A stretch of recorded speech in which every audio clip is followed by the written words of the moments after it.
Aya Nakamura, Theodora ou DJ Snake, non, vous ne regardez pas une bande-annonce de Coachella ou des Francopholies, mais bien la cérémonie d'ouverture de l'eSports World Cup.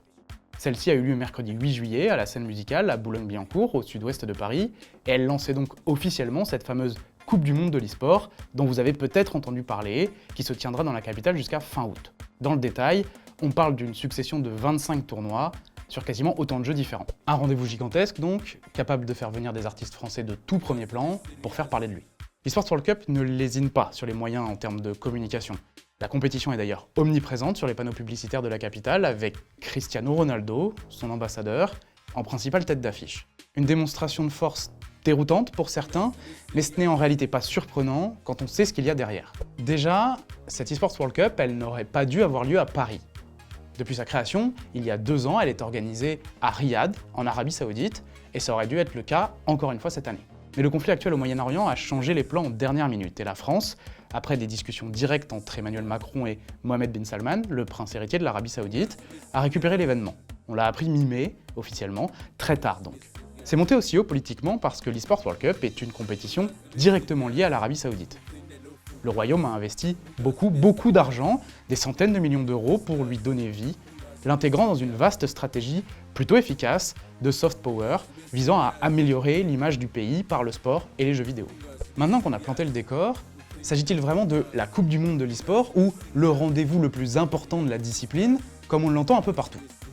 C'est un peu plus compliqué que cela. Une autre Coupe du Monde qui s'ouvre en grande pompe à Paris cette semaine, celle du e-sport. La plus grosse compétition dans le monde consacrée aux jeux vidéo. C'est la plus grande compétition e-sport au monde. Le WC est devenu la plus grosse compétition d'e-sport au monde. La Coupe du Monde des jeux vidéo. Coupe du Monde de jeux vidéo. Cette Coupe du Monde e-sport. Déjà, Coupe du Monde de l'e-sport n'est que la traduction littérale du nom officiel de la compétition. Une appellation classique dans le sport qu'on associe généralement au sommet d'une discipline. Mais si l'eSports World Cup est le plus grand rendez-vous de l'année en termes de taille, tant le projet est pharaonique, quand on fait au cas par cas, qu'on regarde jeu par jeu, en faire la Coupe du Monde et l'événement numéro 1 de la discipline, ça ne colle pas.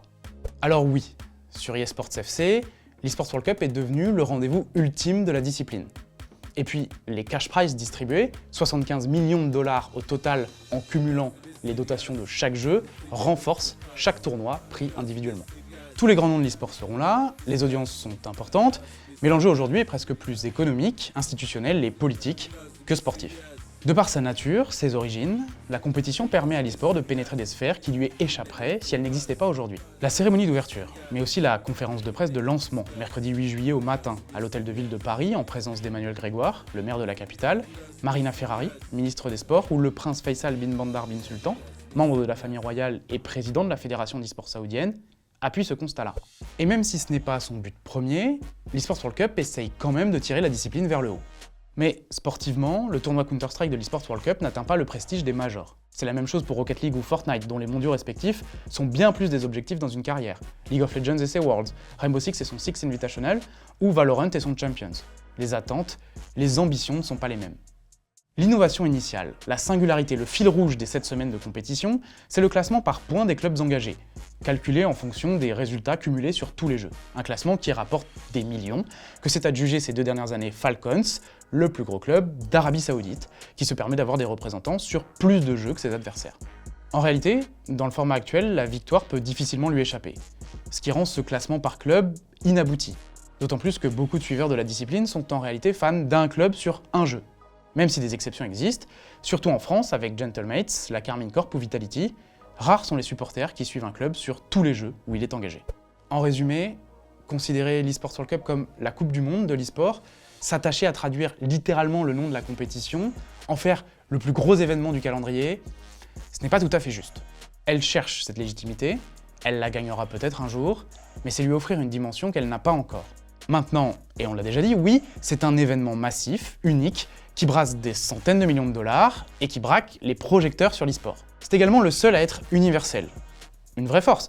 La compétition intègre aussi bien des jeux comme Counter-Strike, League of Legends, populaires un peu partout dans le monde, que des Trackmania, un jeu de course plutôt suivi en Occident, et des jeux mobiles hyper populaires en Asie, mais dont les stars risquent de passer inaperçus à Paris. Chaque tournoi a son public, et si on peut compter sur les fans français pour mettre l'ambiance dans la capitale, l'eSports World Cup touche le monde entier, en étant aussi exhaustif dans son choix de jeu. Et faire parler d'elle auprès du plus de monde possible, c'est bien l'objectif principal de l'Arabie Saoudite, quitte à ce que le tournoi paraisse un peu disproportionné à l'instant T. Mais en réalité, le projet au plus gros potentiel dans l'e-sport de l'Arabie Saoudite n'a peut-être pas encore vu le jour.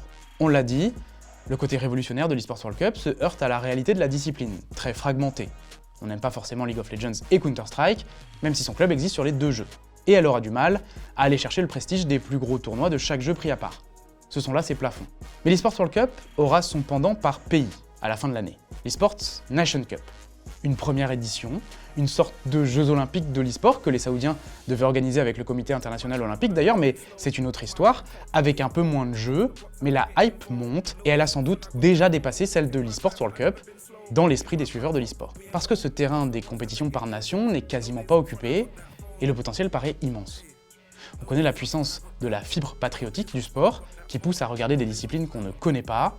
Le schéma est le même pour son pendant électronique. De là à menacer l'eSports World Cup, sans doute pas encore.